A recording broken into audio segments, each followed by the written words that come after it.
2027 మొదటి నుంచి పాదయాత్ర చేస్తా మళ్ళీ నేను అంటున్న జగన్మోహన్ రెడ్డి ఎలా చూడాలంటారు ఈ పాదయాత్రని? 2027 నుంచా? అప్పుడే ముహూర్తం పెట్టావింది అంటే ఇప్పుడు దాకా ఇంట్లో పనుకొని 2027కి ఏం చేయాలని వస్తున్నావు? జగన్మోహన్ రెడ్డి నువ్వు 2029 దాకా బయటకు వచ్చే ప్రసక్తే లేదు. వచ్చినా కానీ నిన్ను ఎవరు నమ్మరు, నమ్మే పరిస్థితి లేదు. దేనికి వస్తావా ఎండకి అనవసరంగా నువ్వు? నిన్ను నమ్మే పరిస్థితి లేదు.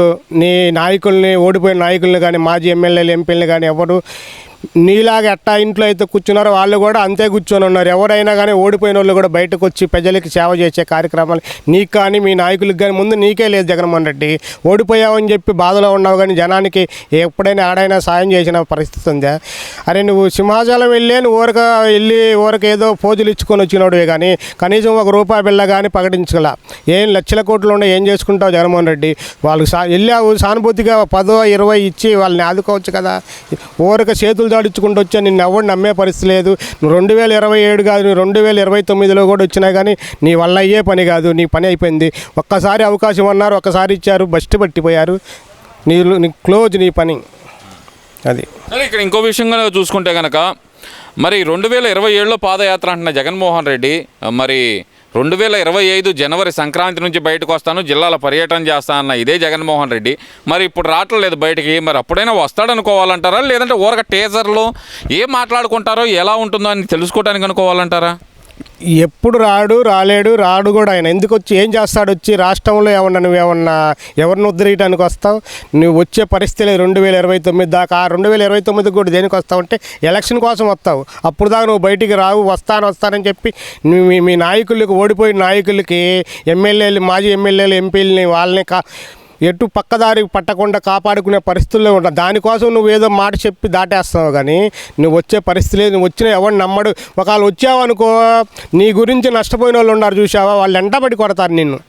అది మరి అలాగే చూస్తే కనుక ఎవరైతే కనుక ఈ తప్పు చేస్తున్నారో, తప్పుడు చేస్తున్న నాయకులు అందరి పేర్లు రాసుకోండి. ఈసారి నేను అధికారంలోకి వస్తే కనుక వాళ్ళకి సినిమా చూపిస్తా అంటున్నాడు కదా. సినిమా చూపిస్తా అనే డైలాగ్ని అసలు ఎలా చూడాలంట? సినిమా చూపిస్తానికి ఇప్పుడు నీకు సినిమా చూపించే పక్కన కూర్చోబెట్టారు. ఇంక రోజు నువ్వు ఇంట్లో సినిమా చూడక ఏం చూస్తావు?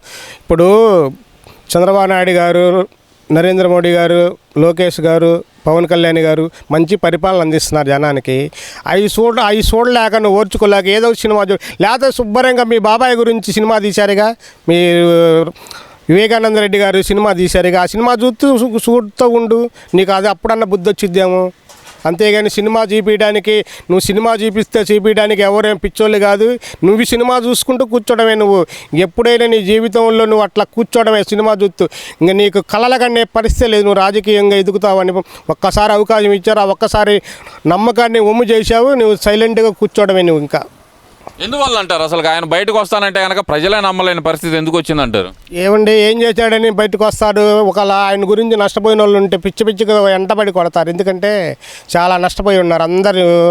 ముందు రాజధాని రైతులు 3 రాజధానులని చెప్పి కడుపులో మంటతో ఉన్నారు ఇది చేసిన దానికి. ఇప్పుడు కూడా కోలుకోలేని పరిస్థితి. అదే మళ్ళీ 5 ఏళ్లలో చంద్రబాబు నాయుడు గారు 2019లో కూడా వస్తే ఎవరికి రాజధాని అయిపోయేది. వాళ్ళ పిల్లల భవిష్యత్తు కానీ వాళ్ళు కోరుకున్న ఇది కానీ మొత్తం నెరవేరి. అందుకు కాబట్టి నువ్వు వచ్చి రావాలని ప్రతి వాళ్ళని నష్టపోయేది. నువ్వేం చేసావు? ఏదో 10, 5 అని చెప్పి ఎర్రేసావు కానీ జనాలకి నిన్ను నమ్మి ఇప్పుడు కూడా ఓట్లు 11 సీట్లకే కానీ 11కి 2 రాకుండా చూసుకోండి మళ్ళీ. మరి ఓవరాల్గా చూస్తే కనుక ఈ మధ్యకాలంలో జగన్మోహన్ రెడ్డి అయితే చాలా క్లియర్గా ఉన్నారు. పోలీసు అధికారులకు కానీ, లేదంటే తెలుగుదేశం పార్టీ నాయకులకు కానీ, లేదంటే చంద్రబాబు నాయుడు గారు కానీ డైరెక్ట్గా వార్నింగ్ ఇచ్చే పరిస్థితి అయితే వస్తుంది. ఆయన అసలు ఇది ఎలా చూడాలంటారు? ఇప్పుడు పోలీసు అధికారులు గారు చేతగాని తనం అనుకోవచ్చు అంటారా, లేదంటే ఈ ప్రభుత్వం అనేది చేతగాని తనం అనుకోవచ్చు అంటారా? అంత రెచ్చగొట్టే మాటలు మాట్లాడుతున్నా కంట్రోల్ చేయకపోవడానికి. ఇప్పుడు నీ హయాంలో పోలీసులను వాడుకున్నావు, అందరినీ వాడుకున్నావు.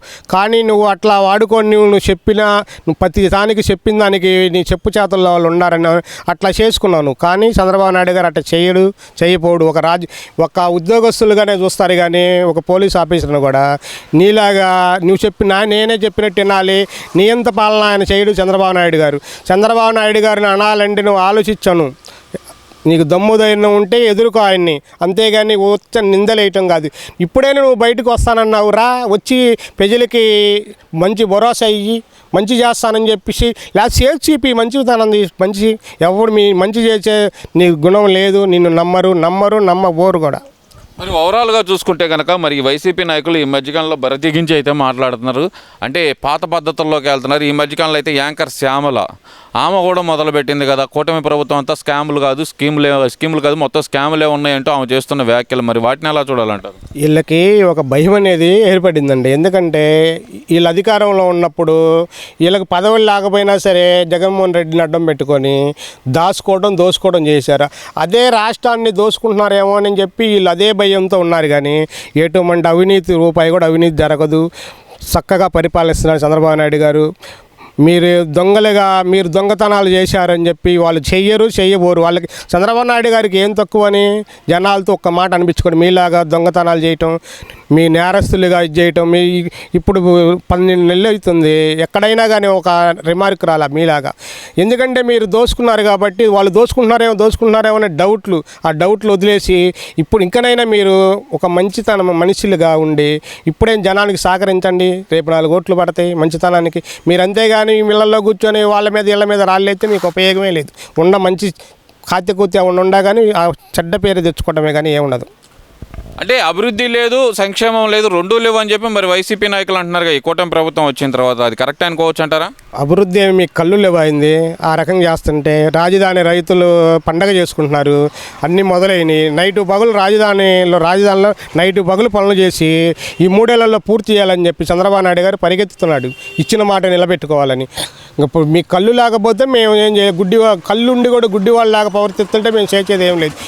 అభివృద్ధి అనేది పరిగెత్తుతుంది. ఇంకా 3 ఏళ్లలో మీకు అది కూడా రాజధాని కానీ పూర్తయితే మేము మాట్లాడటానికి కూడా ఉండదు. మీరు అస్సలు ఈసారి నిలబట్టానికి కూడా భయపడతారు వైసీపీ నాయకులు వీళ్ళు చేసే పనులు. ఎందుకంటే వాళ్ళు చేస్తున్నారు కాబట్టి చేసే పనులు కూడా చెడగొట్టాలని చెప్పి మీరు రాళ్ళేస్తున్నారు. మీరు ఏ రాళ్ళు వేసినా మీరేం చేసినా కానీ వాళ్ళ పనులు చేసుకుంటూ పోతారు, వాళ్ళు మంచిగా చేస్తారు. మళ్ళీ 2029లో మళ్ళీ చంద్రబాబు నాయుడు సీఎం కాబోతున్నాడు, పవన్ కళ్యాణ్ డిప్యూటీ సీఎం కాబోతున్నాడు, మళ్ళీ నరేంద్ర మోడీ 4వ తారీఖు కూడా పీఎం అవుతున్నాడు. ఇది జరిగే పని కాదు, 2027లోనే ముందస్తు ఎన్నికలు వస్తాయని చెప్పి మరి జగన్మోహన్ రెడ్డి చెప్తున్నాడు కదా. ముందస్తు ఎన్నికలు దేనికి వస్తాయి, దేనికి ఏం చేయట్లేదు. మీరు ఇంట్లో నుంచి బయటికి రావడానికే భయపడేవాళ్ళు ముందస్తు ఎన్నికలు కావాలి మీకు. ఏమొచ్చి మీరు కోరుకున్న కోరికలు ఒక్కడ కూడా నెరవేరవు. వాళ్ళు ఏం మీలాంటి పనికిమాలిన పనులు ఏం చేయట్లా. మంచి జనాలలో మంచి సానుభూతి సంపాదించుకుంటున్నారు. ఏ వాటర్ కూడా అలా మా పిల్లలకి కాకపోతే జగన్మోహన్ రెడ్డి దానికి వేసాడు దీనికి వేసాడని అడుగుతున్నారు. కానీ వాళ్ళేం తొందరపాట్లు వేసినప్పుడే ముందు పిల్లల అభివృద్ధి కావాలి. రాష్ట్ర అభివృద్ధి చెందితే పిల్లలు భవిష్యత్తు బాగా ఉద్యోగాలు వచ్చి వాళ్ళు అభివృద్ధి చెందుతారు. నీ వేసి 5,000 10,000 వేస్తారు నిదానంగా. రేపు ఈ నెలలో కానీ వచ్చే నెలలో కానీ పిల్లలకు కానీ తల్లికి వందనం 15,000, రైతులకు రైతన్నకి వేస్తాడు, అన్నదాత సుఖీభావ మొత్తం ఒకటి. కాకపోతే లేట్ అయిన మాట వాస్తవమే. ఒక్కొక్కటి మొత్తం చంద్రబాబు నాయుడు గారు ప్రతి సంవత్సరానికి రావాల్సింది 5 ఏళ్లలో మొత్తం పూర్తి చేస్తాడు. మీరు బాధపడాల్సిన పని లేదు. ఎందుకంటే మీకు బాధ వేయట్లేదు లేదని బాధ కాదు, వేస్తారేమో, వేస్తే మంచి పరిపాలన అందించి మంచి నాయకులుగా వీళ్ళు మిగిలిపోతారేమో, మనల్ని పట్టించుకోరని భయపడుతున్నారు. అంతేగాని మీరేం మంచి చేయడానికి కాదు, ప్రజలకు మంచి చేయడానికి కాదు.